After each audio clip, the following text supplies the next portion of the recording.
What's going on YouTube? Tim back again with another video. Today's video is going to be a quick one. We got the update on the Joying 9-inch head unit. So today's video we're going to do a couple of quick questions from you guys from the comments on the last video of the install. So we're going to answer a couple of those, and we're also going to I'm going to show you a couple features that I found since I started using this. Alright, so before we get started, I just want to give you guys a shout out.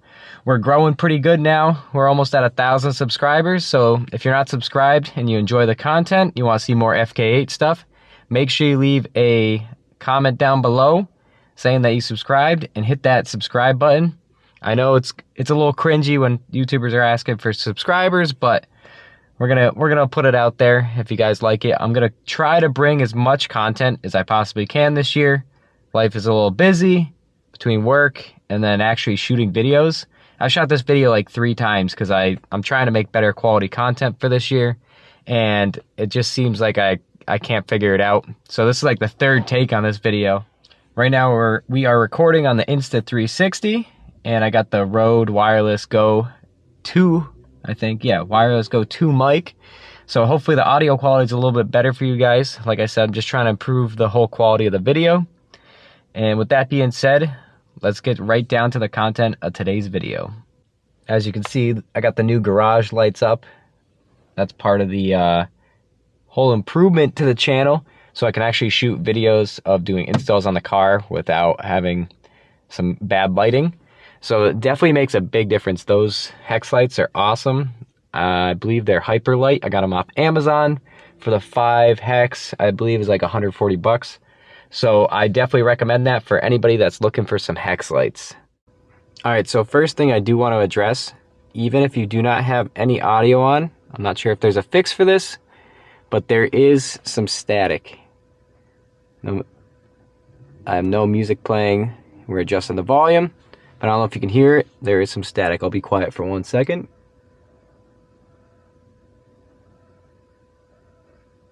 Not a big deal for me because I don't ever not have anything on, so it doesn't really bother me. And when you're driving, especially with exhaust or something, you're never going to hear that. Question number 1. Does Hondata work on this head unit? Yes, it does. However, so I have everything set up here. However, big disclaimer. I'm not going to turn the car on so I don't kill myself in my garage, but the disclaimer here, which is the important stuff, is you cannot have your phone connected via Bluetooth or Android Auto or Apple CarPlay. It will continuously disconnect the Hondata from this head unit. So if you want to use the Hondata just on the screen, you will have to not be connected, and you'll probably have to listen to the radio. So in a situation where this could be useful is if you go to the track. Obviously, you're not going to be having Apple CarPlay up or on the track, so you can avoid that. That's probably the only real scenario on when you're going to use the Hondata on this head unit instead of on your phone. If you do want to use it on your phone still and have it Apple CarPlay or Android Auto to the head unit, that is 100% still an option, and I have tested it and that does work. So, recap on that, you cannot connect the Hondata when your phone is connected in any sort of way. Question 2, as Apple CarPlay gets loaded up here, there is no retention of the Log R app. Here's all my apps on Apple CarPlay, but you cannot use the Log R app, so that is something you do lose. Ooh, I don't know where we're going. Oh, I think that's for dinner tonight. But obviously everything on Apple CarPlay still works. So some people that might be a bummer. To me it's not, because I have the Hondata app, whether it's through the screen or on my phone. So that answers question number 2. You cannot use the Log R app anymore. So the next question I got in the comments from you guys was, does this aftermarket head unit auto dim with your headlights? And the answer to that question is no, it does not. However, we have different themes. So this is the light theme right now. You can set different themes. So Nighttime, it's the dark theme. And this is all able to be changed based off time. So it's not perfect, but it still gives you the option to quote unquote have a night mode based on time. And also you can go into the settings here and change the minimum brightness. So when I first took this for a ride at night, I thought that the brightness was way too bright even on the lowest setting. And I found in the system settings that you can lower the minimum brightness. So that was definitely something I needed to do. However, since this is an Android head unit, you can just go right to the Google Play Store and download an app that will take care of that as well. I downloaded an app that filters the blue light, which I'm going to keep anyways, because I use that setting on my phone. I like not having the blue light, especially at night. It's way less stressful on the eyes. So I'm going to keep that. But that is one of the nice features of having an Android head unit. There's pretty much anything you need, you can download. So to find the brightness settings, you go over here, display, and then you got these tabs at the top, system, applications, and that's where you find the brightness. Also, to find the minimum brightness, you got to go down to the system settings, bottom corner, put in the password that everybody has, and then I believe it's somewhere in here. There's just way too many. Yeah, here we go. Screen adjustment. Screen brightness, adjustable level range. So this is where you can set the minimum brightness to whatever you want. As you can see, you have it all the way off.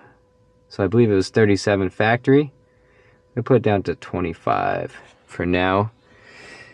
And then also, since we're talking about screen brightness, when you're on the home screen, there's this button in the bottom left corner, which is an on-the-fly screen brightness adjuster. Here's the most important thing that I know you guys have been asking about. This is car info. You got settings. So in the original video, we talked about stuff we lose, like we lose the stuff inside the actual gauge cluster. And we also lose like the rev match. But in here, this gives you all your factory settings. And I'll show you down at the bottom. I know you guys were asking. We still do retain the tire pressure monitor and reset. And we have the vehicle maintenance reset down here as well.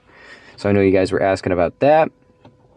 Also, a quick side note, this refers back to our brightness conversation. There is lights on the side here for the capacitive touch buttons that you can control. See, I put these back on, and you can change that to whatever you want. I think right now it's just going through the different colors. Again, at night, I thought this was kind of distracting. There is no brightness setting on this, I believe. Let's see. If I click the brightness. No, so the screen brightness does not affect the capacitive touch buttons on the side, if anyone was wondering. Alright, so the last question that I saw in the comments that I want to address before I go through a couple other things is the actual system setup for the Type R. So you can get all your steering wheel control buttons working, everything works properly.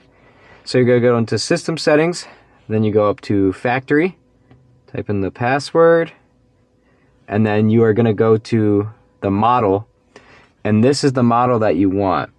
It's simple Hondata-DA, and that will give you everything you need. And you want to make sure this is good. Once you have that, you can go to the original car set. And this is where you see all of the settings on top of what I showed you before on under the car info tab. But this gives you some of the radar cruise control stuff.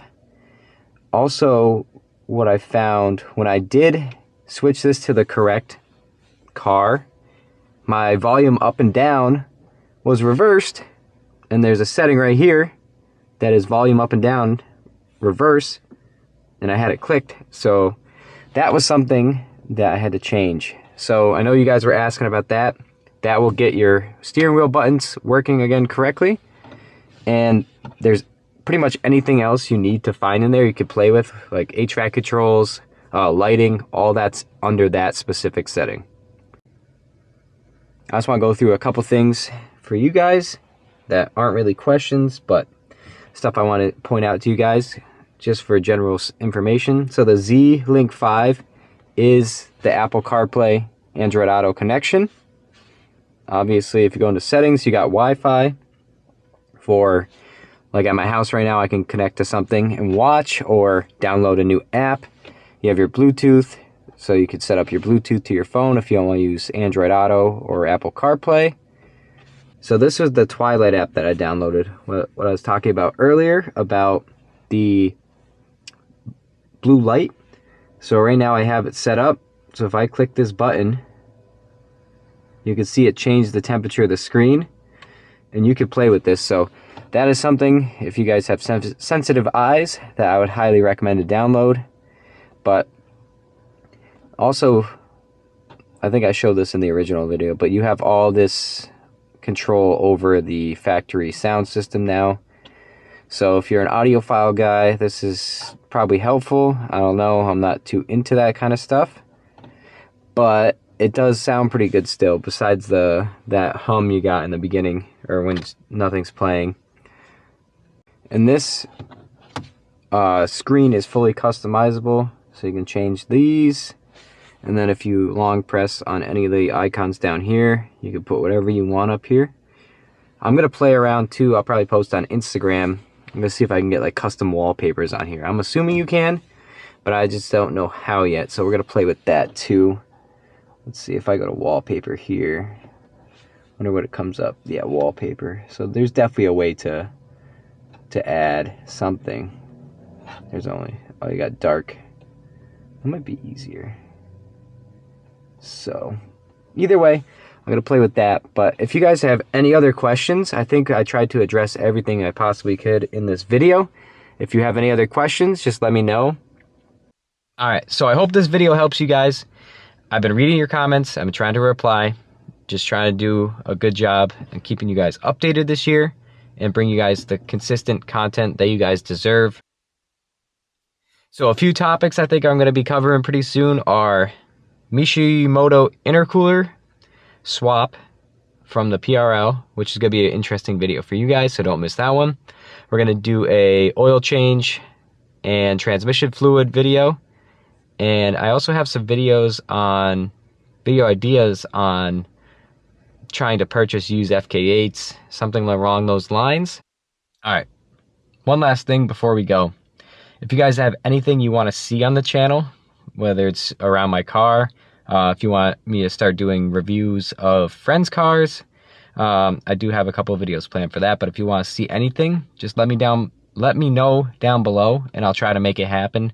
Like I said, busy schedule this year with work and other things going on in life, so we're going to do our best this year to bring that content.